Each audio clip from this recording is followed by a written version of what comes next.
Shalom, jumpa lagi dengan saya Handoko Suryanto di dalam channel YouTube The Great Commission Ministry.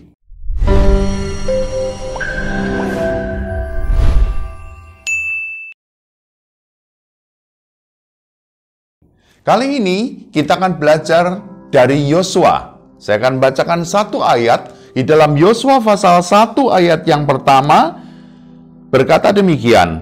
Sesudah Musa, hamba Tuhan itu mati, berfirmanlah Tuhan kepada Yosua bin Nun, abdi Musa itu demikian, dan seterusnya. Dan Tuhan di sini memerintahkan kepada Yosua untuk menggantikan Musa. Dan tahukah saudara, Yosua stres. Dari mana saya tahu bahwa Yosua stres? Karena yang pertama, pimpinannya dia, seorang yang seharusnya membawa bangsa Israel keluar dari Mesir untuk menduduki tanah Kanaan itu mati. Pimpinannya dia mati. Bagaimana dengan kita, tatkala kita menghadapi suatu peristiwa di mana orang yang kita kasih, pemimpin kita, pemimpin rohani kita, orang tua rohani kita mati. Tentu kita akan susah, bukan? Yosua stres. Sampai berkali-kali di dalam ayat yang ke-6, 7, 9, dan 18 di dalam pasal yang sama dikatakan 4 kali Tuhan mengatakan, bukankah kuperintahkan kepadamu, kuatkan dan teguhkan hatimu. Tuhan Yesus mengatakan, kuatkan dan teguhkan hatimu. Sampai 4 kali. Artinya apa? Artinya Yosua sangat memerlukan kekuatan daripada Tuhan. Manusia bisa menjadi stres. Manusia bisa menjadi susah, menjadi khawatir. Tetapi ingat, Alkitab mengajarkan kepada kita, tatkala kita stres, firman Tuhan berkata, jangan khawatir, jangan takut, kuatkan dan teguhkan hatimu. Musuh terbesar manusia adalah tatkala dia menjadi takut, menjadi khawatir karena sesuatu yang menimpa dia. Seperti Yosua tatkala Musa mati. Dan Musa selama 40 tahun tidak berhasil menyeberang ke tanah perjanjian itu. Dan kini Yosua yang lebih junior diminta untuk Tuhan untuk menyeberangkan bangsa Israel yang jumlahnya lebih kurang 2 juta jiwa, dengan pengalaman yang sangat minim, dengan mungkin tidak sepandai dan sehebat Musa. Dia merasa bahwa dia sangat memerlukan pertolongan daripada Tuhan. Dan waktu itulah Tuhan berkata sesuatu yang menjadikan Yosua berhasil menyeberang ke tanah Kanaan. Kita lihat ayat yang ke-8. Apakah rahasianya sampai Yosua berhasil menyeberang ke tanah Kanaan? Janganlah engkau lupa memperkatakan kitab Taurat ini, tetapi renungkanlah itu siang dan malam, supaya engkau bertindak hati-hati sesuai dengan segala yang tertulis di dalamnya. Sebab dengan demikian perjalananmu akan berhasil dan engkau akan beruntung. Ada 2 hal yang paling disukai oleh manusia. Apa itu? Yang pertama adalah berhasil, dan yang kedua beruntung.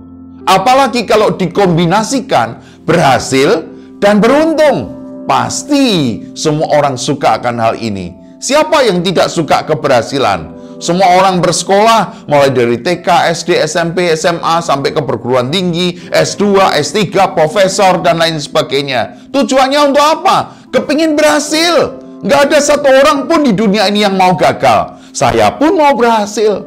Apalagi dikatakan bahwa Yosua tidak hanya berhasil, tapi beruntung.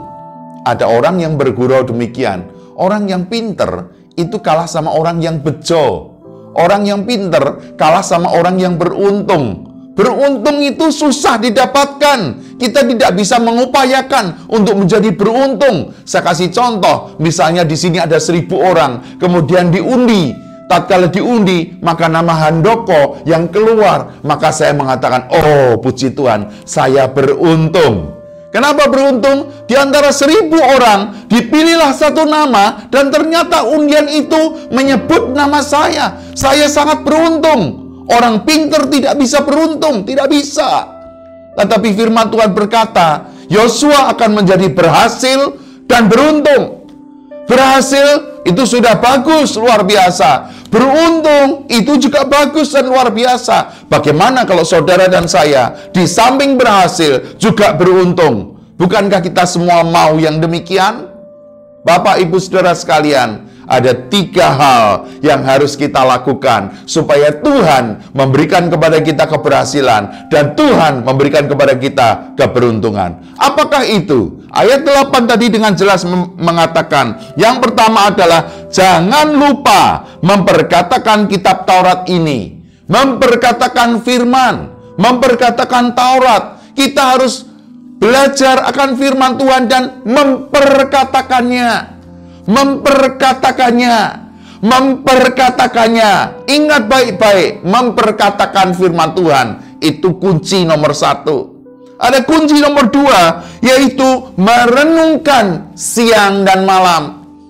Merenungkan firman Tuhan itu adalah hal yang kunci nomor 2, di mana kita selain memperkatakan firman, kita harus merenungkan firman itu siang dan malam. Artinya apa? Siang dan malam itu anytime, bisa sewaktu-waktu, mungkin pagi hari, mungkin sore hari, mungkin malam hari, mungkin kita dalam perjalanan, mungkin kita lagi mau tidur. Renungkan firman Tuhan siang dan malam, itu kunci yang kedua. Dan kunci yang ketiga dikatakan, maka kita harus bertindak dengan hati-hati sesuai dengan apa yang ditulis di dalam firman Tuhan. Bertindak artinya melakukan. Maka kalau kita memperkatakan, kita merenungkan, dan kita juga melakukannya di dalam kehidupan sehari-hari, saya percaya yang Tuhan janjikan bahwa kita akan berhasil dan kita akan beruntung, itu akan menjadi bagian dari kehidupan kita. Jadi, ada 2 kehebatan yang Tuhan berikan kepada kita, yaitu keberhasilan dan keberuntungan. Syaratnya ada 3. Apa itu? Yang pertama, memperkatakan. 2, merenungkan. Dan kita yang ketiga, melakukan. Kiranya Tuhan memberkati. God bless you. Dan kalau saudara menyukai video ini, silakan saudara subscribe, like, dan komen. Dan kemudian saya percaya kalau Anda mulai share kepada orang lain, maka orang lain pun akan diberkati. God bless you. Bye.